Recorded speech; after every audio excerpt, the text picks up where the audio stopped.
Welcome to Guide to the Global Economy. I'm Josh Lipsky, Senior Director of the Atlantic Council's GeoEconomics Center. On today's episode, we're going to look at Denmark's booming pharmaceutical industry. We're also going to dive into the New Development Bank, which is the BRICS bank, and look at what's happening with their multilateral development lending and how it compares to the World Bank and other lenders. But first, I want to bring in Niels, Associate Director of the GeoEconomics Center. For our lead this week, we want to look at Russia's economy. There's a lot of conversation about what's happening in Russia's economy, some projections that they'll rebound this year. We wanted to step back and take a broader look at the health of Russia's economy. Exactly. I think we've been kind of surprised recently with the news that Russia will grow this year, grow above projections, I think, by some initial estimates from the start of the year. And we want to take a step back and really see if the short-term gain in the Russian economy will play out in the long run. And to do that, we want to see kind of what the Russian trajectory looks like from now into 2030. So what did we find when we actually took a broader look at the Russian economy? Well, we found, I think, a story that conflicts with the initial narrative that Russia will grow this year. Russia will certainly recover a little bit coming out of its kind of downturn in 2022. But in the long run, the invasion truly has impacted, truly has shifted the Russian economy and shifted into a slower gear, kind of increasing kind of its descent going forward. Is this a sanction story, or is there other issues going on that are causing this descent or deceleration? I mean, sanctions are certainly a small portion of it. The U.S. and its allies have put strong controls on Russia's finances, particularly around technology. It will prevent Russia from becoming an IT hub, which it kind of aspired to do so prior to the conflict. But more than anything, this is really a brain drain story. This is really a labor story. This is really a story of people leaving the economy altogether, seeing no future there whatsoever, and moving to Europe, moving to other parts of Central Asia, leaving the Russian economy altogether. So sanctions could have a role in that because they limit some access to high-tech items and long-term, but it's really about Russians, and especially young Russians, exactly. I think, wanting to leave the country. Exactly. It's the people who really people just no longer see a future in the economy there. Folks who have gotten strong educations, folks who are going into places like the IT sector, for example, that are impacted by sanctions, they're also leaving altogether. So we're seeing this primarily within young Russians. We see that around 80% of immigrants are around the 20 to 45 age range. So this is kind of your next painful data point if you're a Russian policymaker. This is your future labor force, really leaving, your future educated labor force leaving the economy altogether. On top of that, we also see it's primarily wealthy Russians, so folks that are really driving your consumption within the domestic economy altogether. So not only are they losing the sort of skills that will build the economy, they're losing the consumers that will buy the goods the economy will produce later down the line, really kind of taking this whole of economy shift downward. So when people ask, is there an economic cost to Putin's invasion, we can say, yes, there is a cost. Maybe there's a rebound this year, but there's a long-term economic cost. The question we had when we were brainstorming this with the team is, well, if Russia falls, who rises? And we think of the hierarchy of G20 economies. If Russia's going to basically decrease faster than we thought, who stands to gain? Exactly, and we kind of aim to do that through really looking at projections of the Russian economy prior to the conflict, and then after the conflict, really relying on kind of data work done by the IMF and others to see really, how has the conflict firstly impacted the Russian economy, but how has that shifted the timelines between the rise of other economy and how Russia sort of places within the pantheon of global economies. And we looked at Indonesia, one of the emerging markets that is growing quickly, and let's take a look at the data. Exactly. So here you see it, and I think we did a nice job with this graph of comparing the with invasion and without invasion. And you see basically about a 2-year difference, the cost. Yep, just a little under 2 years. You see now Indonesia will cross Russia's line around 2 years earlier. So Indonesia will likely surpass the Russian economy in size in early 2026 rather than the very, very late 2027 without the invasion altogether. Econ language, we call it what? Vertex? A vertex, an intersection. Yeah. So with invasion, without invasion, but it's a negative Russia story, but it's also a positive Indonesia story. Exactly, and I think Indonesia is one of these economies that's gone a little bit under the radar in terms of how it's really rapidly rising. Indonesia is placed by some estimates to become the 4th or 5th largest economy by 2030, displacing places like Germany, Japan, kind of the classic economic giants, and is really rising for a lot of the reasons why Russia's falling. It's Indonesian consumers, Indonesian labor altogether. They've gotten a really strong educated population. They've spent the last kind of 2 decades building out infrastructure to really take advantage of it, and all of this is kind of working in their favor right now, especially with things like commodities also coming into their cycle, really favoring Indonesian exports. A brand new capital being built, exactly. A whole new city under construction in Indonesia.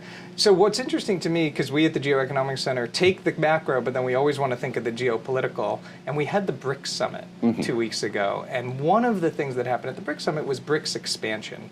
And so you saw the BRICS expansion, and a lot of countries are going to join BRICS, but there was one big country, China wanted to join BRICS, that didn't, Indonesia.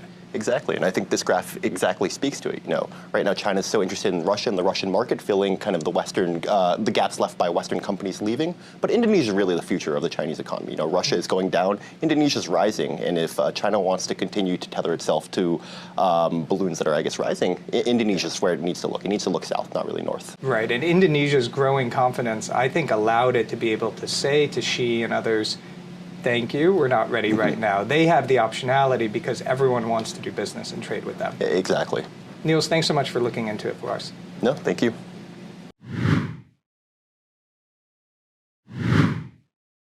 For Under the Radar this week, we took a look at Denmark's booming pharmaceutical industry. I want to bring in Alisha Chhangani, Program Assistant, here with us at the GeoEconomics Center. Alisha, what did you find? Yeah, so Novo Nordisk is a pharmaceutical company in Denmark that produces the very popular Ozempic, Wegovy drugs. Heard a lot about this drug. Yeah, and they are so popular that they've just surpassed the Danish GDP, and their valuation is at $413 billion. The company is worth more than the entire GDP of Denmark. Okay. Yeah, and we're seeing some cracks here, right? They're already facing a wave of lawsuits coming in from allegedly very dangerous side effects, and consumer confidence in Denmark has fallen for the first time in a really long time. This is interesting because if you have one company that's so significant to the economy, it can present enormous risks to your entire economic health. We've seen this play out before in Europe. Yeah, actually not too far. Let's look at Denmark's neighbor. Finland had over-reliance on Nokia. It saw a huge boom in its GDP. But post-2008 financial crisis and the rise of the iPhone, parts of the Finnish economy never really recovered. I actually had a Nokia phone. This was in the early 2000s, so I will admit to that. They're hugely popular, and obviously you saw what happens when one economy is so reliant. I think it just goes back to the old wise tale to never put, all your eggs in one basket. So what are we looking for going forward? Yeah, actually, Denmark just has a new economy minister. He is coming back from sick leave. Okay. He was previously the defense minister, but decided to swap positions to be the economy minister. You may regret that decision. His job may be a little bit harder than he anticipates. Yeah, walking into a tough situation. Yeah. Alisha, thanks so much for looking into it for us. Thank you.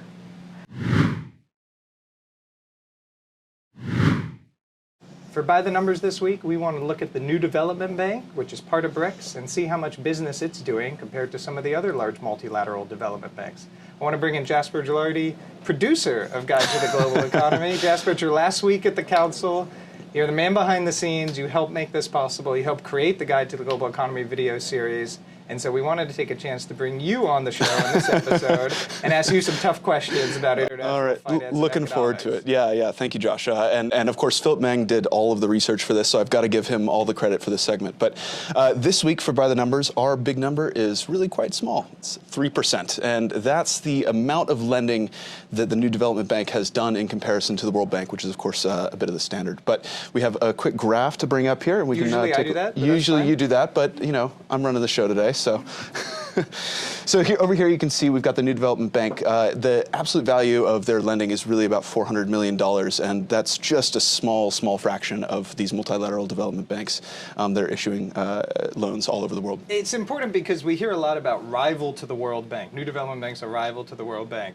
Not if you look at this chart. Right, and you know what? It's funny because, of course, China is really leading the New Development Bank in a lot of ways, and it's not even competing all that well with the other development banks that China's invested in. The Asia Infrastructure Investment Bank they're investing about 3 times as much, and it really puts into question what the future is for the New Development Bank, especially as they're adding these potential 6 new members, none of which are necessarily in the best shape to actually bring in new finance from stable economies. Yeah, I mean, it's a range, right? Because Argentina's certainly not going to add to development lending, although Right. Saudi Arabia, if they do end up adding, could be a significant player, but remains to be seen. And then China also has a lot of influence at the Asian Infrastructure Investment Bank, so then you're thinking of combining, but even so, you're just talking a fraction of the World Bank. It's not even close, and I'm curious too what you think about the fact that, of course, the Belt and Road Initiatives is a huge source of China's investment around the world, but these multilateral development banks, of course, small fraction. So what's the story there? I mean, well, you know this better than I do. I think what's really important to understand when you look at this chart, it's not about China and New Development Bank and Asian Infrastructure Bank versus the West and the World Bank. China is a very large shareholder in the World Bank. China gets lending from the World Bank. So it's important to understand China exerts a lot of influence and has a lot of capacity through the World Bank and the other regional development banks, as well as these development banks, which are really more in China's orbit, but not only China. Dilma Rousseff, former president of Brazil, is president of the New Development Bank, so it has some geopolitical clout as well. All right, so where do you think these new countries are actually going to bring to BRICS, which is probably going to need a new name here pretty soon if they add another 6? Well, I'm sure the guide team will be able to come up with a new name for BRICS, but I'm very BRICS skeptical. Okay. There's a lot of hype around the BRICS expansion, but I kind of tend to think that it's a little more churn about it than is actually going to be, realized, because they operate by consensus. I think once you bring all these folks under the same place, it's going to be hard to have any coherent policy strategy. But we'll see. We'll see if this bar rises. I want to ask you one final question. You've been part of the guide now for quite a while. What's your favorite part? Oh, favorite part. I mean, it's this. It's learning new stuff on every single one of these episodes. I'm learning about new economic issues that I wouldn't have been thinking about otherwise, that I'm not reading about in the news. And we always get these news stories just a little bit ahead of the news cycle, which is actually pretty fun as well. You guys catch things going on in the markets and in the economies that nobody else does. So. Thank you for that. We have a fantastic team. Sophia Bush, managing editor of the guide. And I have to give credit to Alisha Chhangani, who found our Denmark story a day before the New York Times published their story. Yeah, major kudos to her for there. Yeah. So Jasper, thanks for everything you've done. You've been a tough critic on us, but you've made the show better, and we appreciate all the time and energy you've invested in the guide. All the credit goes to you guys. Thanks, Jasper. Thanks for joining Guide to the Global Economy. We hope you tune in next week. Please like this video and subscribe to the channel. We're always trying to stay ahead of the curve on issues happening in international economics. Thanks so much for joining us.